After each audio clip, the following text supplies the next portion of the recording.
Salam Godly Family, yuk kita nikmati teh hangat, teduhkan hati, hadirkan semangat. Firman Tuhan hari ini terambil dari kitab Hakim-Hakim pasal yang ke-19 ayat yang ke-29 hingga ayat yang ke-30. Saya akan membacakannya. Sesampai di rumah diambilnyalah pisau, dipegangnyalah mayat gundiknya, dipotong-potongnya menurut tulang-tulangnya menjadi 12 potongan.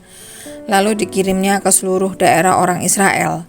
Dan setiap orang yang melihatnya berkata, hal yang demikian belum pernah terjadi dan belum pernah terlihat sejak orang Israel berangkat keluar dari tanah Mesir sampai sekarang. Perhatikanlah itu, pertimbangkanlah, lalu berbicaralah. Godly Family yang terkasih, di dalam kitab Hakim-Hakim pasal yang ke-19 ini dikisahkan tentang seorang pria dari suku Lewi yang mengambil seorang perempuan muda dari Bethlehem Yehuda sebagai gundiknya. Mereka bertengkar dan perempuan itu kembali ke rumah ayahnya. Lalu sang pria Lewi menyusulnya ke Bethlehem dan tinggal di sana selama 5 hari. Dan kemudian mereka kembali pulang. Pada saat itu hari sudah malam dan mereka tidak mau menginap di Yebus, melainkan mereka menginap di Gibea, daerah orang Benyamin. Pada saat sedang bermalam di rumah salah seorang penduduk, rumah mereka dikepung oleh orang-orang Gibea yang bermaksud menggauli mereka. Melihat kisah ini, kita akan segera mengingat peristiwa yang sama dengan yang dialami Lot di kota Sodom dan Gomora.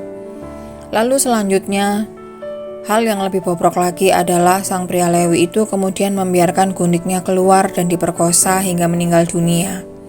Setelah menemukan gundiknya meninggal, pria Lewi itu memutilasi mayat gundiknya menjadi 12 potongan dan mengirimkannya kepada 12 suku Israel. Di sini kita melihat betapa bobrok kehidupan mereka sewaktu tidak ada pemimpin dan tanpa Allah.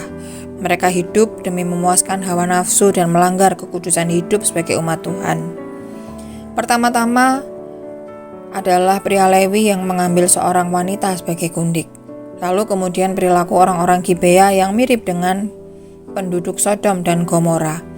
Dan tidak kalah mengerikan adalah tindakan pemotongan tubuh yang dilakukan oleh pria Lewi.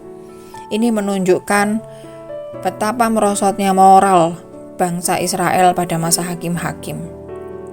Dan di sini kita juga melihat bahwa tanpa kehadiran Tuhan, manusia benar-benar tidak punya harapan. Setelah puluhan tahun mengalami periode gemilang di bawah pimpinan Musa dan Yosua, sekejap ditinggalkan pemimpinnya, bangsa Israel langsung jatuh ke dalam keterpurukan, sehingga tidak ada bedanya mereka dari bangsa-bangsa yang tidak mengenal Allah.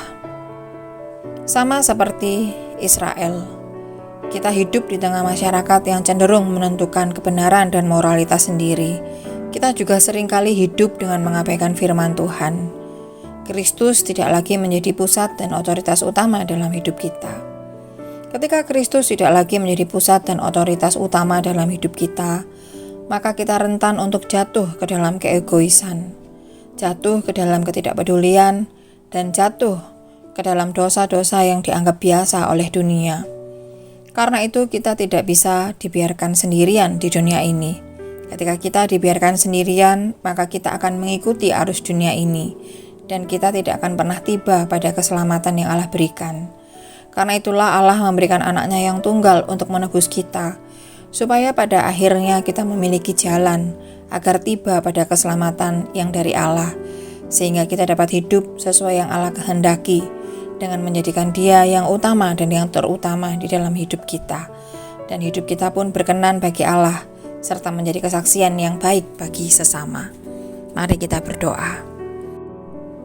Ya Tuhan, kami datang hari ini dengan kerendahan hati. Kami mengakui betapa mudahnya kami tergelincir, hidup seperti di zaman hakim-hakim, di mana setiap orang menjadi raja atas dirinya sendiri. Tolong kami, ya Allah Roh Kudus, agar kami menjadikan Engkau, Yesus Kristus, sebagai satu-satunya raja dalam hati dan hidup kami. Lindungilah kami ya Tuhan dari kebobrokan moral dunia ini. Berikan kami keberanian untuk dapat menjadi terang dan garam di tengah kegelapan dunia ini, agar hidup kami tidak menjadi batu sandungan, melainkan menjadi kesaksian bagi kasih dan kebenaran-Mu. Pimpin setiap aktivitas kami sepanjang hari ini ya Tuhan. Terima kasih Tuhan, ini doa kami. Dalam nama Tuhan Yesus Kristus kami berdoa mengucap syukur. Amin.